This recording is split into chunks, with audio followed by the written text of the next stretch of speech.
早晨，受持牌早餐。今日我哋睇《申命記》12章29節至到13章18節嘅抽取真理部分。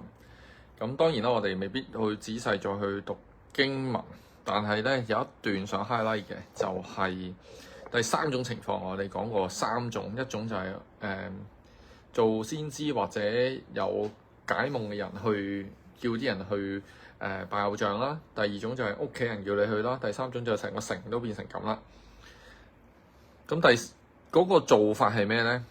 即係就令我哋去諗下，你必要用刀殺那城的居民，把城裏所有的連牲畜用刀都殺盡，城裏所奪嘅財物都要堆積喺街市上，用火將城及其內所奪的財物都在耶和華你面前燒盡，那城就永為荒堆，不可再建造。即係咧，其實就好絕嘅。其實我哋睇到嗰個係冇得翻轉頭嘅，冇得搞嘅，即係。冇得求情，冇乜都冇，唔使講。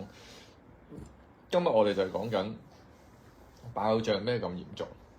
咁啊，亦都喺通篇聖經嗰度揾翻一啲相關嘢去理解啦。聖書當然係。咁其中有兩個前文咧，當然啊，以色列人有一個拜偶像嘅底啊嘛，就係無釐啦更都可以整個金牛犢出嚟，即使佢當嗰個係耶和華或者耶和華嘅座駕，佢都係一個拜偶像嘅行為。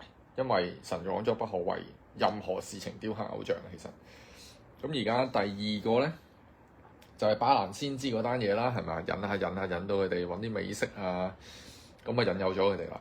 民數記25章，如果記憶猶新的話，咁之後咧就會睇到好多先知對抗偶像嘅先知，係咪？即係呢個就係兩者加埋啦，可以話第一種就係先知叫你從別神啊嘛，咁然後成班人都變晒轉晒態噶啦，咁而家咪即係第一加第三種就係以利亞對巴力先知，即係我哋成日都講微小的聲音之前嗰段啊，俾阿耶洗別去下令追殺嘅狀況。咁成卷舊約得一個人咁大把，就係話要翻耶和華嗰度，就係全心全意嘅，係咪啊？所有嘅嘢嘅，即係全然獻上嘅。係翻去係跟從摩西律法，嗰個就係約西亞。咁今日咧反而想同大家睇一段咧，即係因為係好多引用經文，我哋就睇士師記。咁啊，士師記咧就講緊另外一個我哋喺經文裏邊提到個字啊，個字咧就係匪類。Wicked man 啊，我哋之前講過，係啦，等我揾翻一隻 Wicked man 俾大家睇先，係啦，在耶和華你神所賜你居住的各城中，你有聽人說有些匪類從你們中間一座城出來勾引本城居民。我哋今日呢個睇呢個匪類嘅聯繫，咁呢個匪類乜東東咧？就係士師記最後嗰段好嚇人嗰段啊，即係將個妾侍斬開一忽忽，然後通知晒所有嘅支派，就喺度講緊佢哋有班人咁樣去侮辱咗佢哋。咁呢個匪類有咩特色咧？我哋睇翻啊，22節，其實本來咧就有一個人去接待咗，有阿 A 啊接待咗阿 B 啦。簡單講，佢哋心裏邊正歡暢嘅時候咧，城中嘅匪徒。係啦，就係呢個匪類圍住房子連連叩門啊，對房主來說：你把那進你家的人帶出來，我們要與他交合。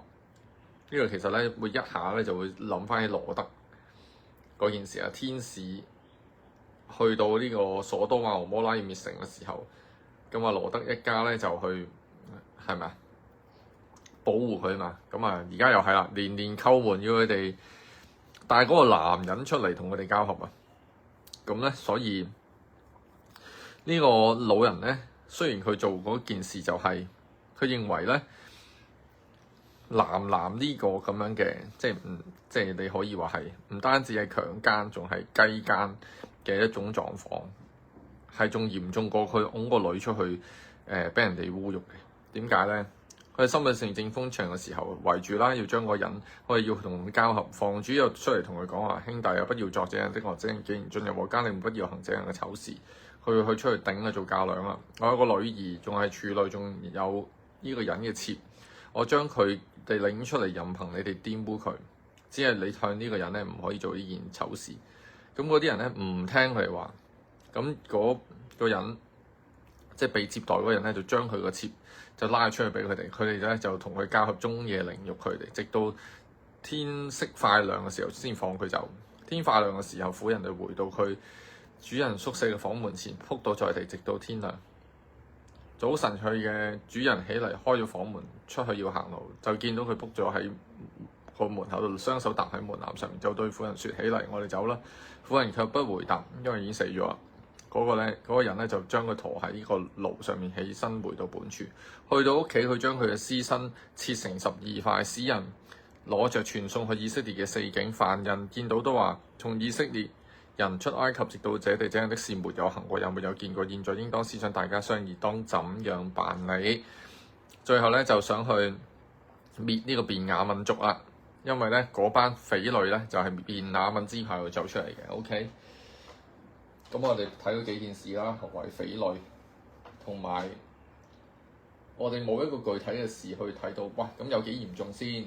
嚴重到咁啊！嚴重到倒翻轉頭，搞到自己有一個支派爭啲被滅。咁最後亦都睇到嗰個處理，第20章37節嗰度咧，亦都睇到啦。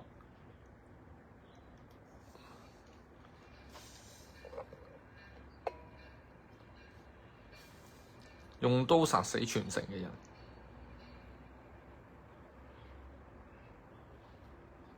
同埋咧去燒嘢，所以咧呢段經文咧，即係俾我哋睇到嗰個叫做爆仗嘅危害啦。咁加拉太書1章8至9節咧，保羅咧亦都採用翻申命記13章嘅一啲語言啊，其實就係咁簡單嘅啫。任何人同你講一啲唔係你聽過嘅福音 ，If anybody is preaching to you a gospel other than what you accepted, let him be eternally condemned。係啊，都係一個咁絕咁緊要。即係我哋又會覺得呢啲原則性問題咧有幾大鑊啦。不過特登就俾一個士師記嘅可怕嘅結果，就係唔跟從神咯，開始亂咯，個人行自己看為眼中看為正嘅事咯，偏行己路咯，咁啊會咁噶啦。咁神咧就係萬不以有罪為無罪，就會有個咁嘅結果出咗嚟。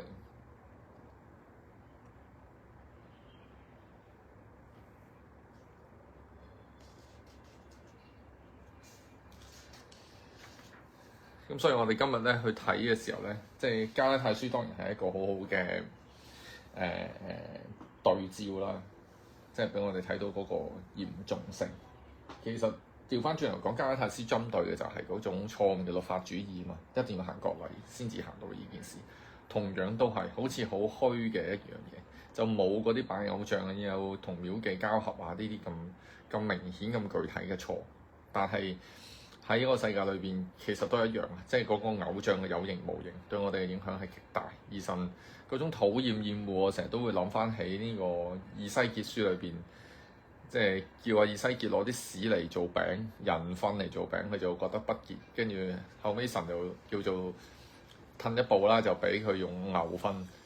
但係其實個重點就係講緊人有覺得啲屎幾咁污穢可憎。神亦都係一樣對罪都係咁嘅理解，咁我哋一齊禱告。主感謝你，俾我哋都睇到呢段經文屬於士師記嘅，令我哋參照翻申命記裏邊13章所講嘅東西。